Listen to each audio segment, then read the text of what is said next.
আমরা এক পাশে ফিল আপ করে দিছি, তো এটা পরবর্তী চেক করব, হয়তো কিছু এখানে লিক থাকতে পারে।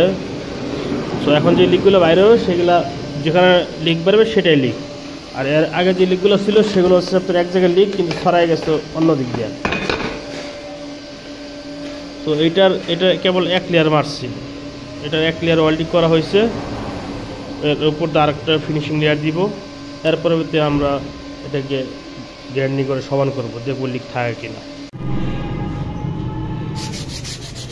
স্কুটি সিলিন্ডার প্রাইমার মারা হয়েছে, ফুটিং করা হয়েছে, এখন আবার এগুলো ফুটিংগুলো কাটা হবে। এর পরবর্তীতে ফিনিশিং দিয়ে দেবো আমরা এটাকে। আজকে রাত্রে এটা পেন্ট করবো, কালকে ইনশাল্লাহ শুকায় গেলে পরবর্তীতে পাঠিয়ে দেবো কুরিয়ার করে। তো যারা